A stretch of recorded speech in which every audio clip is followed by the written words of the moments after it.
What is going on, team, and welcome back to another video. Today's going to be a video without a camera because I did just get surgery. I had to get one of my wisdom teeth removed, so it is going to be without camera. I did say on my Twitter that I would not be posting a video, but I thought about it, and I could easily record a video just without using a camera, so that is exactly what we're going to do. But basically what we're going to do in this video is break down the 3 trades that I placed last week, because last week was unfortunate price action in my eyes. I know some people were very successful, but in my eyes it was unfortunate, but I still managed to pull through. And we're going to talk about the 3 trades that I placed, 2 of which were winners and 1 was a loser. The reason I do this is because I believe it's very valuable. Trade breakdowns are some of the best ways to learn, in my opinion. So that is exactly what we're going to do. So we are going to start off at Wednesday, because last week I was very, very busy, especially Monday and Tuesday. So the first trade that I placed last week was Wednesday. And because I was doing stuff in real life, I did not have time to sit at the charts and watch the 1 minute, 2 minute, 3 minute time frame like I usually do. So I decided to place trades on higher time frames, which in this case was the 1 hour. So basically what I saw here was that we had these nice relative equal lows acting as sell side liquidity that we came down and swept. Now, when we sweep a low like this, especially equal lows, and we just leave the wick without closing or displacing below it, that's often a good sign that that whole down move was just to rebalance and grab sell side liquidity before then moving higher. Typically what you will see when you have sell side liquidity on a higher time frame get taken out, if we don't displace below, what we will often see is that price retraces back to at least equilibrium of the range, right? So if we go ahead and pull out our Fibonacci tool, our premium discount, right, this is the equilibrium of the 1 hour range, right? External liquidity, 50% equilibrium, right? So after we sweep significant sell side like this, you can expect a rebalance towards equilibrium if we don't displace below it. So before I got my entry, we had actually hit equilibrium, but the S&P 500 had not hit equilibrium at this point in time. So that is why I was still comfortable entering after hitting equilibrium. Also because we had this high open, which I really wanted to get taken out. Also, because if we go to the 4 hour time frame, that's the beginning of a fair value gap, and price is drawn towards inefficiencies and liquidity. This is an inefficiency, a 4 hour one, and right above that we have an unfilled 4 hour BPR, right? We haven't even touched this BPR. We've touched the fair value gap, but not the balanced price range. So I had a higher drawn liquidity, but because I was busy, I placed my trade on the 1 hour time frame. But essentially what I saw was that we had lows down here that I did not want to see get taken out. So I drew my optimal trade entry Fibonacci tool, and then my entry was the filling of this small 1 hour gap, right? So this was actually the candle that filled me, right? So you can see that we rallied a lot, but then we came back down. So it looked like this. Stop was these lows down here, and the target was this high. Now the reason for this is that if we go to the 3 hour time frame, we have 2 3 hour fair value gaps, and I really did not expect these to get inversed or violated. On the 2 hour time frame, we also have a nice gap, and even on the 4 hour time frame, we also had a gap. Now, a lot of people will be confused or think it's gambling to a long straight into a 4 hour gap, but if your drawn liquidity is right and you have a 4 hour gap delivery, we should ideally violate that gap if the drawn liquidity is higher, right? So I'm not afraid to long or short into opposite PD rates if I'm very confident about the drawn liquidity, which I was in this case. So let's see how the trade played out.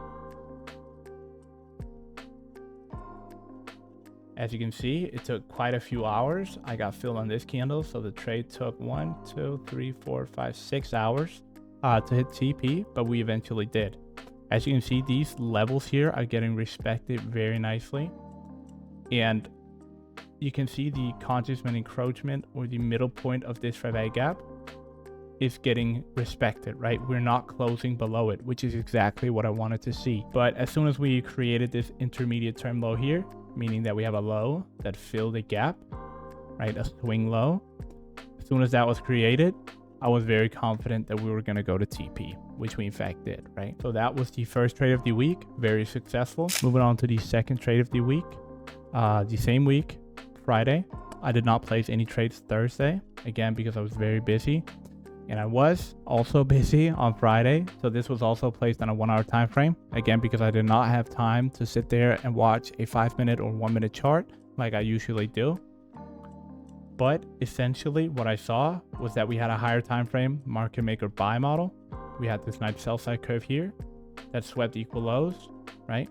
Then we have the buy side of the curve, which is holding bullish PD arrays very nicely and violating the bearish ones, right? So when I see this, I immediately think that this is the next draw on liquidity, and I was very confident about it, okay? Now, I will admit that this trade was a bit stressed. I should have waited for more confirmation, and I should not have. This was placed on my phone. That's not something that I recommend. If you're not at your computer, you can't be fully focused, so it's not a good idea to be placing trades like that, but I did anyway. But essentially what I saw was that we had a swing low here, also a 1 hour intermediate term low, which if you have watched my stop loss video, you would know what an intermediate term low meant. When we have an intermediate term low, if we are truly bullish, this low should ideally not be broken. So a great place to either place your stop loss or trail your stop loss to. But in this case, that was just my stop, and my entry was the 0.618 level of the optimal trade entry. I really like using the optimal trade entry on the higher time frames, and I draw them from the swing low to the swing high. But I would recommend that you draw them from either the external low to the recent high, or from the external high to the recent low. So in this case, the external low would be this low and the recent high would be this high. So ideally, I would want to draw it from here to here. But if you're confident about the drawn liquidity, you can draw it from the most recent swing low. So that's exactly what I did.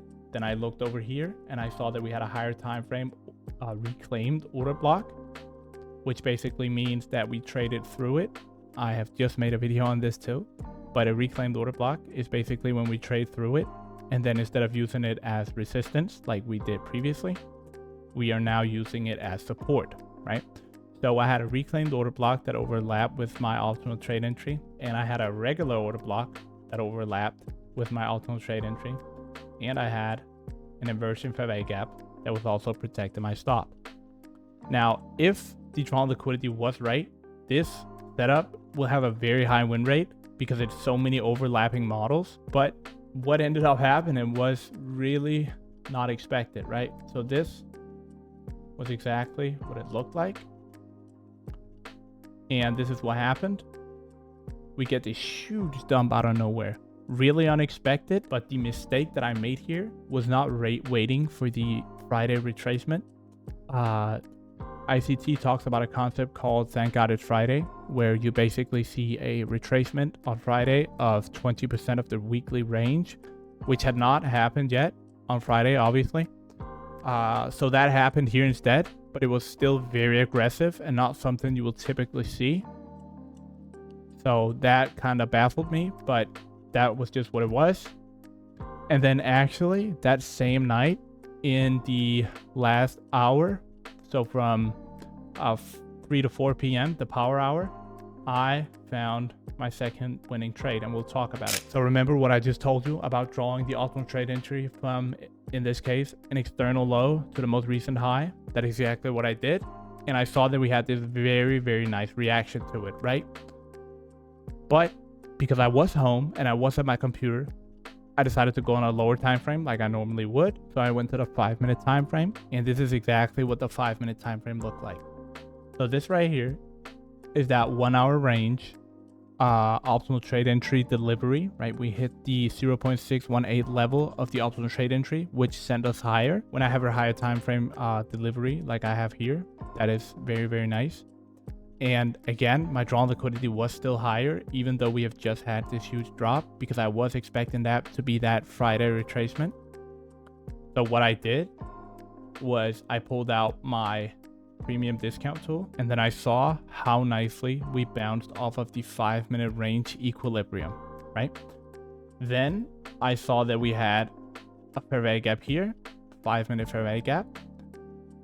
And because we have that 4-hour optimal trade entry delivery, we are reacting so nicely off of equilibrium, which also means we have already rebalanced towards equilibrium. So I don't need to worry about that if I go long. So if we successfully violate this, meaning that we close above it, I would be in. So this is what it looked like. This candle right here is where I entered, because that is the one that closed above it. So it looked like this. This was my entry. My stop was these lows down here. And then my profit was this high up here, where I won the 2 RR. And as you can see, it just worked perfectly, and it made back the money that I lost on the previous trade. So again, overall a green week, very fortunate, but nonetheless, mistakes were made last week and they need to be identified, right? So what was my mistakes?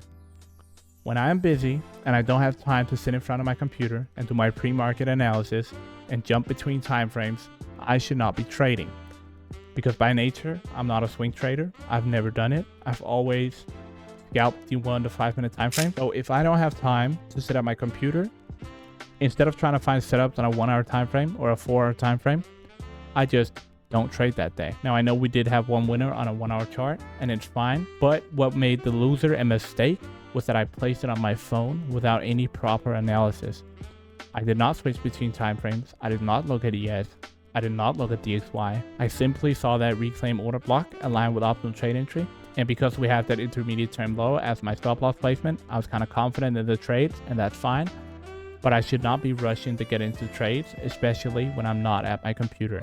Because when I'm placing on my phone, again, I cannot look at all the things which I need to look at. So overall, a good week. Made some mistakes, learned from them, and still ended up green on the week. So I just wanted to share my executions of last week with you guys, because I believe that these trade breakdowns are some of the best videos to learn from, and they're really easy for me to record. So I hope you enjoyed, and I will see you in my next video.